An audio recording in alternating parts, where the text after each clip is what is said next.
So guys, जब आपके 2 से 3 सब्जेक्ट चल रहे होते हैं ना, तो उन 2 से 3 सब्जेक्ट के नोट्स बनाने के साथ साथ रिवीजन करनी भी बहुत जरूरी होती है।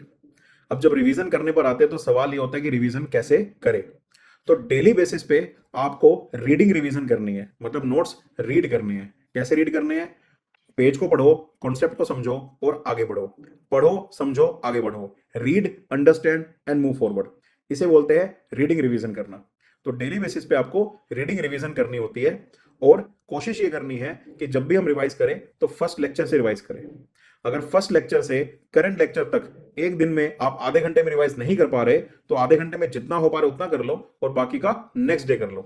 इस तरह से डेली बेसिस पे रीडिंग रिवीजन आपको करनी है।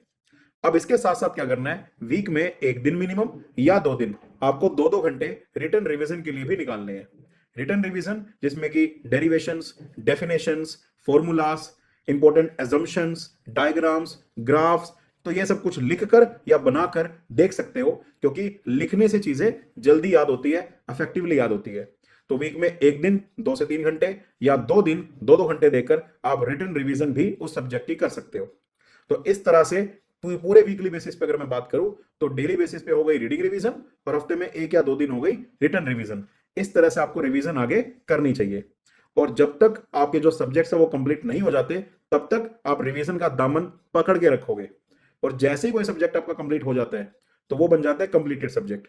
सो कंप्लीटेड सब्जेक्ट के लिए आपको क्या करना है, या तो डेली बेसिस पे आप 1 घंटा दो, या फिर वीकली बेसिस पे 2 या 3 दिन निकालकर आप 2-2 घंटा या 3-3 घंटा दे सकते हो। उस टाइम में करना क्या है, आपको बेसिकली जो सब्जेक्ट कंप्लीट हो चुका है उसके नोट्स में से रिवीजन और उसके पीवाईक्यूज की प्रैक्टिस। जैसे मान लो हीट ट्रांसफर अगर कंप्लीट हो गया तो कंडक्शन की रिवीजन, फिर कंडक्शन की पीवाईक्यू प्रैक्टिस, फिर कन्वेक्शन की रिवीजन, कन्वेक्शन की PYQ practice. So Monday conduction किया, ट्यूसडे कंडक्शन के पीवाईक्यू किए, वेडनेसडे कन्वेक्शन किया, थर्सडे कन्वेक्शन के पीवाईक्यू किए। इस तरह से करते करते 7 से 10 दिन में आप एक PYQ subject, completed subject revise करके पीवाईक्यूज करके फिनिश कर दो। फिर अगला कंप्लीटेड सब्जेक्ट पकड़ो एंड सो ऑन। तो जब कंप्लीट हो जाता है सब्जेक्ट तो वो इस साइकिल में चलता है, और जब तक सब्जेक्ट करंट में चल रहा होता है तो उसकी रीडिंग और रिटर्न रिवीजन इस तरह से चलती रहती है।